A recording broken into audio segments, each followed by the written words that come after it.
Good evening. This is Suicide Awareness Month. And we are talking about information that you can use to save someone's life. We're talking about suicide facts as well as precipitating factors, protective factors, and the like. And we're going to share some more in just one moment.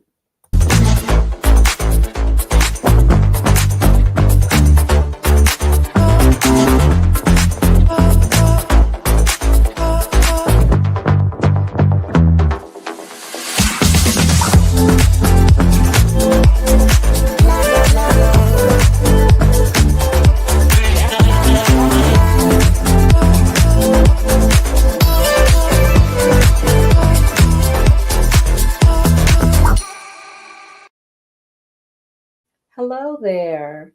Welcome to Stress Talk Live. This is the place where we help women over 40 to live healthier lives through strategic stress management and solution focused self care. I'm your host, Marcyline Bailey. September is Suicide Awareness Month, and we have dedicated this month's live programs to talk about facts around suicide and deaths by suicide. I'm so glad that you joined me this evening, and I am going to just jump right in there. How about that? Let's just jump right in there. Okay, first and foremost, I always ask you all to do a few things for me. First of all, please like, follow, and subscribe to ML Bailey Consultants on Instagram, YouTube, and Facebook. Please do that. That helps me to know that I'm sharing content that is helpful to you and that you're looking to receive. Also, go to this tap link. This is where I have resources, not all directly related to suicide or deaths by suicide, but just resources around stress management, that will help you to get through the day without losing it. Here's my website, as always, at mlbailey.com. Okay, so what are we talking about today? We are talking about people who know these 5 common warning signs can prevent suicide. We're going to talk about warning signs of suicide. Okay.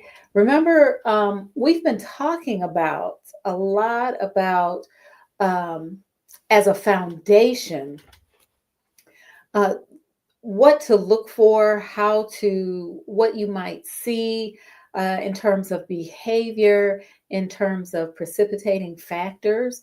And I've also shared with you what to do in an emergency, right? So this is not going to be any different.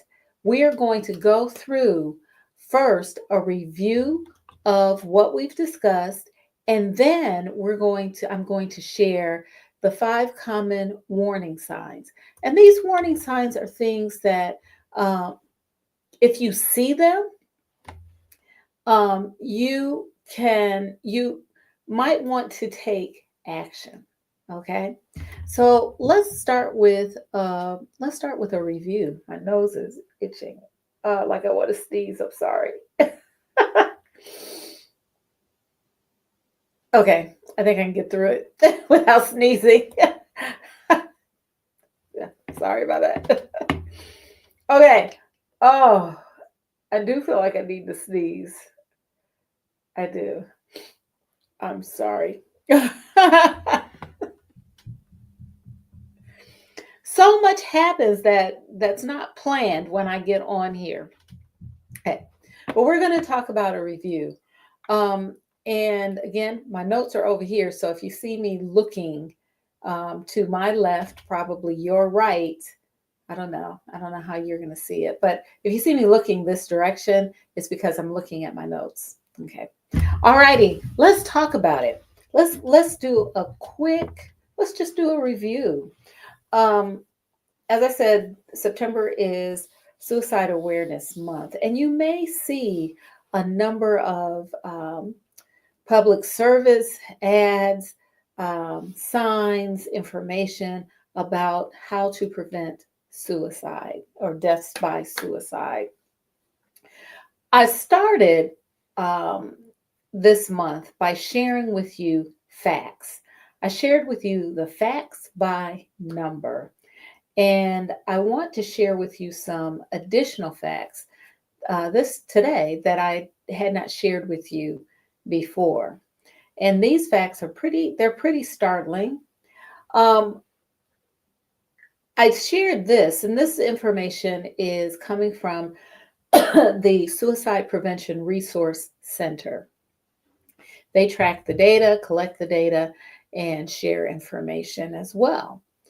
According to the Suicide Prevention Resource Center, death by suicide is the second leading cause of death for children aged 10 through 14. Now, I know that I shared that information with you. I didn't share these additional data points with you before, so I'd like to share those today. It's the second leading cause of death in the age group of 10 to 14. So we're talking about fourth graders, 10-year-olds who are 10-year-olds, fourth graders through children who are ninth grade. So we're talking about those fourth, fifth, sixth, seventh, eighth, and ninth grade kids, where suicide is the second leading cause of death for them. That's pretty remarkable that youth that young choose to die by suicide or have the urge to die by suicide. Second leading cause. What were you doing when you were a sixth grader? What were you doing when you were a seventh grader? What were you doing when you were even a fourth grader or fifth grader? I can remember my fourth grade teacher's name and my fifth grade teacher's name. I can remember things that happened in fourth and fifth grade. What were you doing at that time? Did ending your life even come to your thought or to your mind? I can't. It didn't for me. However, we have young people who are thinking about that. Now. It is also for the age range of 15 to 24, death by suicide is also the third leading cause. So from ninth grade through college, let's say, and beyond, let's say grad school or the beginning of grad school, the age 15 through 24, it is the third leading cause of death for that age group, that age range. So we're talking about high school students, we're talking about college age students. High school, you're graduating at the age of 17 or 18. Some youth go on to college. So they graduate at the age of 21 or 22. And some then decide to go on to graduate school and graduate around age 24. So that demographic, age 15 to 24, it is death by suicide is the third leading cause of death. I have another graphic that I'd like to share with you, and that's related to the age range of 25 through 34. 25 through 34. When I was 25, I woke up and I was different. I was just different. I was like, I don't want to go out partying anymore. I want to do things to, just go farther in life. Yeah. So age 25 through 34, Death by suicide is the second leading cause of death, according to the statistics that the Suicide Prevention Resource Center shared. It's the second leading cause. So 25 through 34, again, you're talking about young adults. You're talking about adults who are moving forward with their lives. Some are getting married. Some are, they've started their careers and their careers are progressing. How it's life. So in those demographics from age 10 through 14, the second leading cause of death. Age 15 through 24, it's the third leading cause of death. And ages 25 through 34, it's the second leading cause of death. I wanted to share those data points with you because I had not shared them with you previously. But it also indicates and demonstrates the prevalence of death by suicide. And this is why we have days like Suicide Prevention Day, Suicide Prevention Month, and Suicide Awareness Month, so that we can bring it to the attention of the public, so that we can, as a population, work to help to prevent death by suicide. Because we're losing gifted people. We're losing gifted people and we're losing our young people. So I shared with you facts, and this is a review I'm doing. I shared with you facts by numbers, and I gave you additional numbers as well. Oh, let me give you one more data point. Between 2011 and 2020, death by suicide outnumbered death by homicide here in the US. There's a lot of focus on homicides, right? We don't seem to focus enough on death by suicide, which outnumbers death by homicide. Okay, so that's the last data point I wanted to share with you. So during the first live stream for Suicide Awareness Month, I shared facts by numbers, and I just gave you additional numbers, additional data points. I also shared with you risk factors. And the risk factors that I talked about were prior attempts. If a person has had prior attempts, then they may have a higher chance that they may attempt suicide again.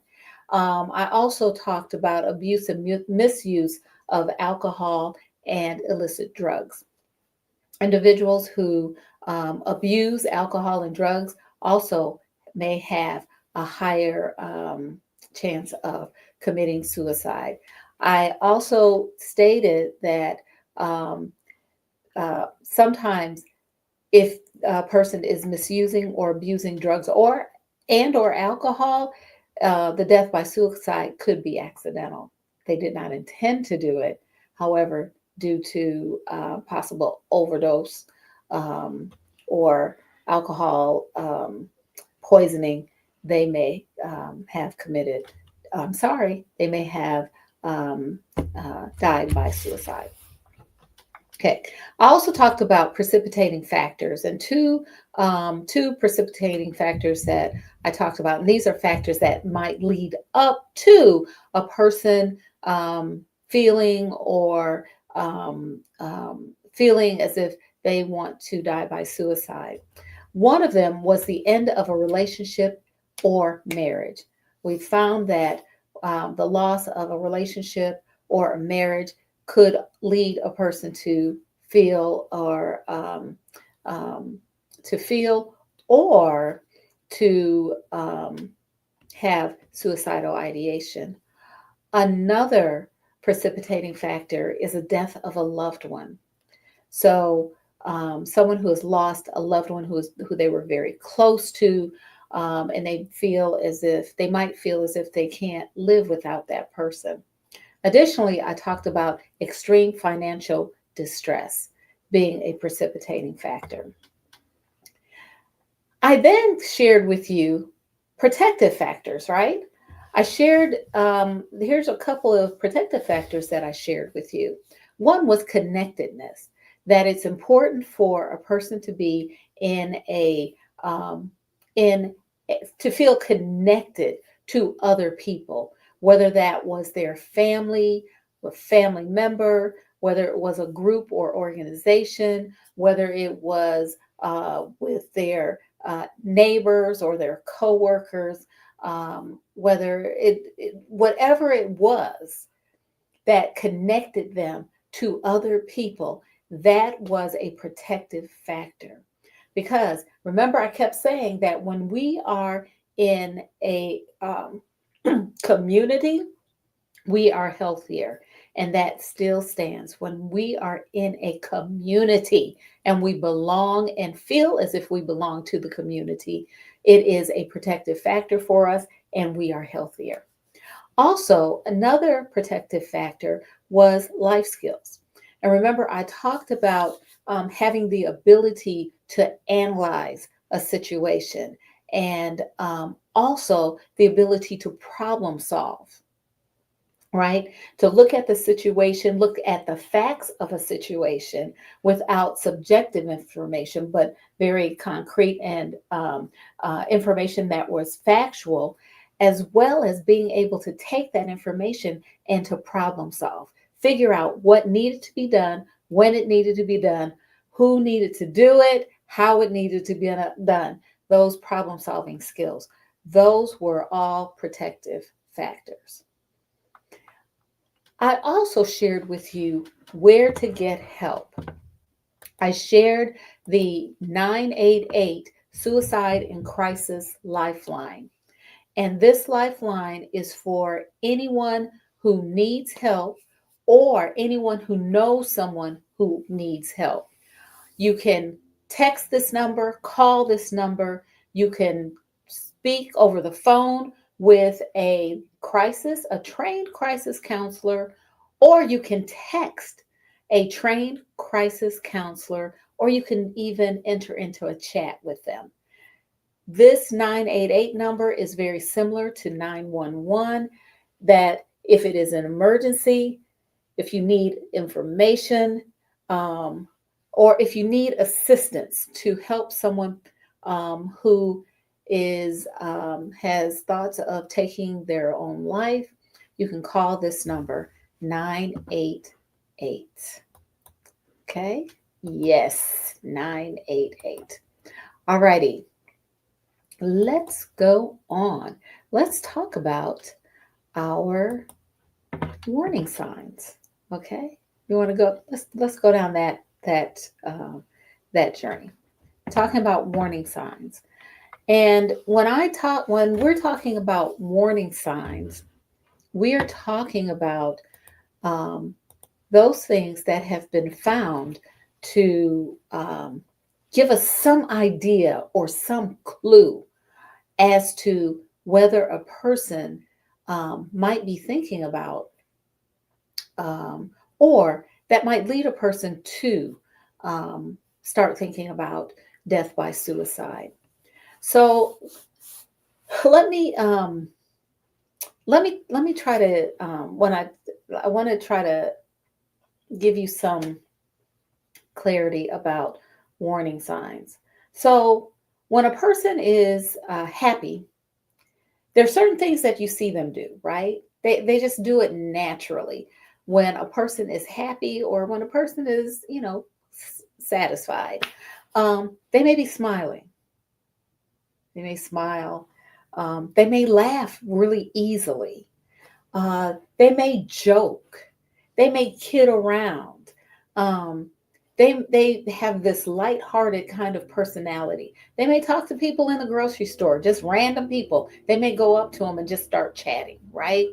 When a person is happy, when they're satisfied, there are certain behaviors that they communicate either by their actions or by what they say, also by their facial expressions and their body language. There are certain things that we see that gives us an idea that, hey, that person is happy.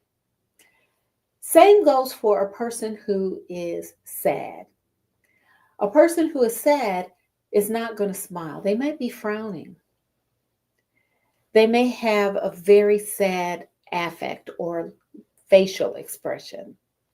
They may not laugh at the joke that they laughed at that was really funny before. They may not laugh at it. They may not want to talk. They may withdraw from other people. You can see in their body language, they may be kind of slumped over. They're not sitting upright like they once did. Um, and they may be short-tempered, right? You may say something, they might snap, or they might get snippy. That's how you know a person is um, maybe sad. The things that you see, the things that you hear, the tone of voice, all of those things give you some indication that that person is sad. Warning signs are not so different. Warning signs give you some indication that a person may be um, having suicidal ideation or thinking about death by suicide. And I want to share 5 of these. These are 5 common warning signs. And if you see these warning signs, if you become aware of these warning signs, you may want to take action. And what could that action possibly be? It could possibly be calling 988, the Suicide and Crisis Lifeline.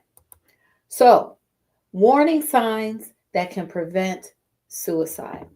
Number 1, if a person expresses that they are feeling unbearable pain, or they give you some indication that they are experiencing unbearable pain, that is a warning sign that that person may be thinking about death by suicide. Unbearable pain is often felt when someone loses a loved one that they were close to or loses a relationship. It hurts. It physically hurts. Your heart hurts. And it seems like I cannot go on. I can't continue to feel like this. Well, when we fall down and we sprain our ankle or we twist our ankle or we bump into a wall and our arm hurts, we can take um, ibuprofen, right? Or we can put something on it to stop or ease some of that soreness or that pain. When it comes to the heart and emotions, we don't always understand that there are resources that can help ease that pain, that can help lift that pain because it's unbearable, it's hard, it's weighty, it's too much. There are resources. There's therapy. There's talking to a close friend and sharing what it is that's really hurting. There's talking to a spiritual leader. There's many things that we can do to help lift that unbearable pain. Feeling unbearable pain is one of the warning signs. Another warning sign is death or fascination, a recent fascination with death, the death of a loved one, and then becoming obsessed with things around death, thinking about death, wondering what it's like. What is the afterlife like? What is that? That is a warning sign. When you see someone who has that type of recent fascination when they didn't before, or it's someone who has lost a loved one. That's that's a second warning sign.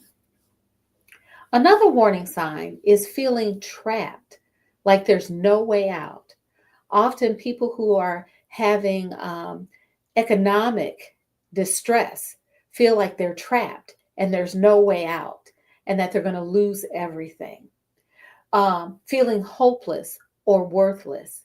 Women who are in an abusive relationship and experiencing domestic violence feel sometimes worthless, like their life is not worth anything, and they feel hopeless. They can't get out, they're trapped. Those are warning signs of, again, death by suicide. Also, feeling guilt or shame or anger. Extreme guilt, extreme shame, extreme anger. Let me give you an example or a situation. Um, let's say that um, you're driving a car and a child runs in front of your car. You're going the speed limit, you're not speeding, but the child just runs in front of your car and you hit the child. Most people would be in distress because they hit a child. That can lead to feeling guilty. Maybe I shouldn't have gone that direction. Maybe I should not have been, I was driving the speed limit, but maybe I should have uh, driven slowlier. I should have gone slower. I made up a new word that did not make sense. Maybe had I been paying more attention, I would have seen the child out of the corner of my eye. Guilt. That's attributing fault and taking on all the responsibility of what happened when we experience guilt. It also suggests that we intended to do it, which most in an accident, we don't intend to do it. So the feeling really should be regret and not guilt when it is an accident. Okay, but I digress. Shame. Okay, shame. I I was in a situation and I feel ashamed. I feel shame, extreme shame that this is happening or it happened to me, and I can't bear it because I have unbearable pain. So when an individual has extreme guilt, shame, or anger, those are also of um, warning signs of possible death by suicide. The fifth warning sign that I wanted to share with you that is also common is when a person feels as if they're a burden to others. We sometimes see this with older adults, that they sometimes feel like they're not wanted. They feel as if they are, they feel as if they're not wanted. They feel as if they're a burden. They feel as if they are, they're here, but they're a drag on their family. They're just bringing their family down. We often see this with older people, unfortunately.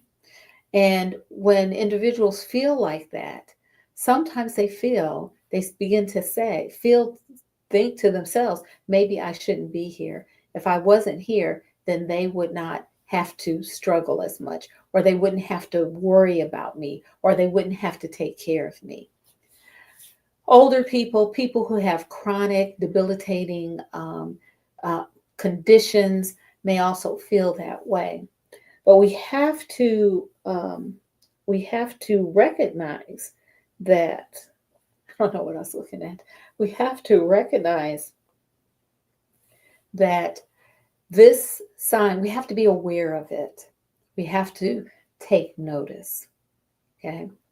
So I've spent the last few minutes talking about people who know these 5 common warning signs can prevent suicide. I reviewed with you all of the previous information that I discussed with you. Facts by numbers, risk factors, precipitating factors, protective factors, as well as where to get help. And then I shared with you the 5 warning signs: feeling unbearable pain, death or recent fascination with pain, feeling hopeless, worthless, or trapped, feeling guilt, shame, or anger, and feeling like one is a burden to others. I hope, again that this is helpful information to you. This is Suicide Awareness Month, and I will continue to share information that will help you help others to live their fullest. I'm Marcyline Bailey. That's all for now. Take good care.